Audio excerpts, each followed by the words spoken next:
Hello students, class 11 business studies chapter number 2 हमारा last video था about meaning of company. इस video में हम कंपनी के कैरेक्टरिस्टिक्स देखेंगे। ध्यान दीजिएगा, अब मैं एक्सप्लेन कर रही हूँ आपको कैरेक्टरिस्टिक्स अगर आप अच्छे से लर्न कर लेते हैं तो आप कॉन्सेप्ट का मीनिंग बहुत अच्छे से डिटेल में लिख सकते हैं। और अगर आपने मीनिंग को डिटेल में समझ लिया है अच्छे से तो डेफिनेटली आप उस मीनिंग के थ्रू कैरेक्टरिस्टिक्स के पॉइंट भी क्रिएट कर सकते हैं। तो अगर आपने कंपनी के मीनिंग का वीडियो ध्यान से सुना है तो आपको पॉइंट को रिलेट करना इजी रहेगा। फर्स्ट पॉइंट है कृत्रिम व्यक्ति यानी आर्टिफिशियल पर्सन। कंपनी ये एक लीगल और आर्टिफिशियल पर्सन है जिसे कि लॉज के थ्रू क्रिएट किया जाता है। कंपनी को आर्टिफिशियल पर्सन इसलिए बोला जाता है क्योंकि after formation of a company का एक लीगल सेपरेट एग्जिस्टेंस माना जाता है। कोर्ट की नज़र में कंपनी अपने मेंबर्स से अलग होती है एंड कंपनी के नेम से ही उसकी एसेट्स को परचेज या सेल किया जाता है, या अगर किसी आउटसाइडर से कोई कॉन्ट्रैक्ट अगर साइन किया जा रहा है तो वो भी कंपनी के नेम से होता है। अगर किसी कंपनी से किसी पर्सन को कोई प्रॉब्लम है तो वो केस भी कंपनी के नेम से फाइल कर सकता है।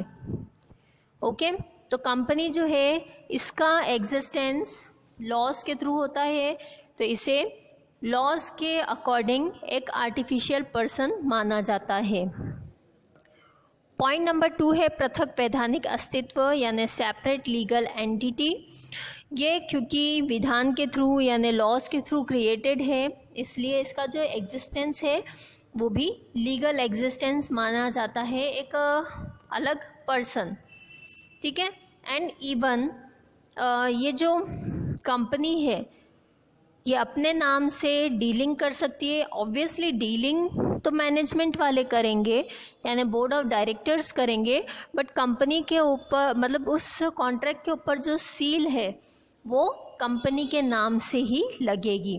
तो कंपनी का अपना एक सेपरेट लीगल एग्जिस्टेंस या एंटिटी होती है। किसी भी कंपनी को उसके ओनर के नाम से नहीं बल्कि कंपनी के नाम से ही जाना जाता है। ठीक है, जैसे अगर आप मोबाइल कंपनीज़ की बात करें तो आप रिलायंस कंपनी की बात करेंगे, ठीक है, ना कि आप अंबानी की कंपनी आप ऐसा नहीं बोलेंगे। आप बोलेंगे रिलायंस कंपनी का नेटवर्क या जो भी आपको बोलना है वो। ओके, तो नेक्स्ट पॉइंट है इसके बाद स्थापना या फॉर्मेशन। कंपनी की जो स्थापना है वो उसका एक प्रॉपर पूरा तरीका है। अभी तक के जितने भी हमने फॉर्म्स पढ़े थे बिजनेस के, चाहे एकल व्यापार हो, जॉइंट हिंदू फैमिली बिजनेस हो, पार्टनरशिप हो या सहकारी समिति हो, इन सब का जो फॉर्मेशन है काफ़ी इजी था। बट कंपनी का जो फॉर्मेशन है वो काफ़ी डिफरेंट होता है एंड काफ़ी डिफ़िकल्ट भी होता है, बिकॉज इसमें काफ़ी सारा paper work and legal formalities fulfil करनी पड़ती है। ऑब्वियस सी बात है, मैंने आपको भी बताया था कि कंपनी लॉज के थ्रू क्रिएटेड एक आर्टिफिशियल पर्सन है जिसमें उसे एक सेपरेट आर्टिफिशियल पर्सन माना जाता है। तो ऑब्वियस सी बात है कंपनी को आर्टिफिशियल लीगल एंटिटी प्रोवाइड करने में काफ़ी सारी लीगल फॉर्मेलिटीज़ को फुलफ़िल करना भी ज़रूरी होता है। नेक्स्ट है इसके बाद 4th पॉइंट शाश्वत उत्तराधिकार यानी परपेचुअल सक्सेशन।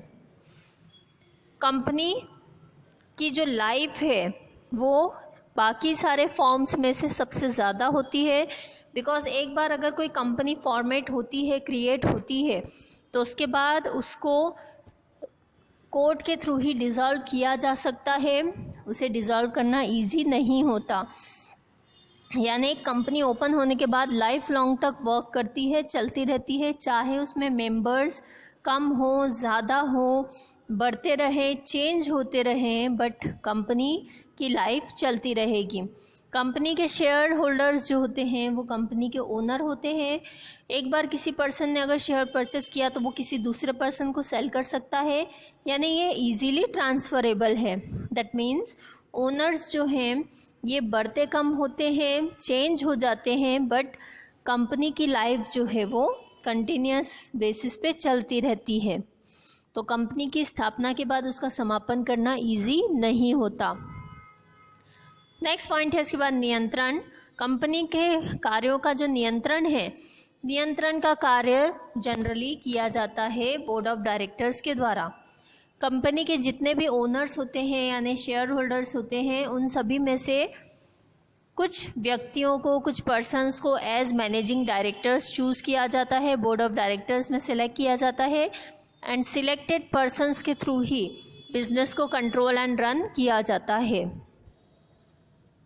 नेक्स्ट पॉइंट है इसके बाद दायित्व यानी लाइबिलिटी। सबसे अच्छी बात कंपनी की ये है कि इसके जो सदस्य हैं उनके दायित्व सीमित होते हैं, यानी अगर कंपनी अपने लोन को रीपे करने में बाई चांस नहीं होती है तो उस कंडीशन में कंपनी की ही प्रॉपर्टी लोन को सेटिस्फाई किया जाएगा, रीपे किया जाएगा। मेंबर्स की पर्सनल प्रॉपर्टी उसमें बिल्कुल भी इन्वॉल्व नहीं की जाती है। मेंबर्स के शेयर्स का जो अनपेड अमाउंट है, यानी उन्होंने अपने शेयर पर जितना अमाउंट अभी तक नहीं दिया है, ओनली उन्हें उतना ही अमाउंट देने की ज़रूरत होती है, उससे ज़्यादा उन्हें अपने पर्सनल प्रॉपर्टी को सेक्रीफाइस करने की ज़रूरत नहीं होती है। नेक्स्ट पॉइंट है इसके बाद सार्वमुद्रा यानी common seal. Common seal company के सेपरेट एग्जिस्टेंस का एक बहुत इम्पॉर्टेंट सूचक है, यानी ऑब्वियस सी बात है, अगर कंपनी एक कृत्रिम व्यक्ति है यानी कि एक आर्टिफिशियल पर्सन है तो डेफिनेटली कंपनी को साइन करना चाहिए, कंपनी को अपना कंसेंट देना चाहिए। तो कंपनी एक जीवित या नेचुरल पर्सन तो है नहीं, तो इसलिए कंपनी के साइन या सहमति के लिए एक सील कंपनी की जो होती है उसका यूज़ किया जाता है। Decisions obviously board of directors के थ्रू लिए जाते हैं, बट कंपनी की इसमें सहमति है, कंपनी का कंसेंट है, ये उसकी सील के थ्रू शो होता है। तो कंपनी के सारे कॉन्ट्रैक्ट, सारे जो भी डीलिंग्स हैं या जो भी कंपनी के डॉक्यूमेंट्स हैं इम्पॉर्टेंट, उन सभी के ऊपर कंपनी की साइन के तौर पर उसकी सार्वमुद्रा यानी कि सील लगती है। नेक्स्ट पॉइंट है इसके बाद जोखिम उठाना यानी रिस्क बियरिंग। कंपनी में रिस्क बियरिंग कैपेसिटी बाकी सारे फॉर्म्स के कंपैरिजन में बहुत ज़्यादा होते हैं, क्योंकि यहाँ पे बहुत सारे लोगों के थ्रू कैपिटल इन्वेस्ट की जाती है, तो ऑब्वियसली कैपिटल जो है काफ़ी अच्छी खासी क्वांटिटी में कैपिटल कलेक्ट होती है और बहुत सारे लोग मिलकर इसको ऑपरेट करते हैं, तो ऐसे में ज़्यादा से ज़्यादा पर्सन्स और उनमें से एक्सपर्टीज़ जो हैं उन्हें मैनेजमेंट का वर्क दिया जाता है। तो कंपनी की जो रिस्क बियरिंग कैपेसिटी है वो भी अदर फॉर्म्स के कंपैरिजन में ज़्यादा होती है। होप्स आपको कैरेक्टरिस्टिक्स समझ में आए होंगे। Thank you.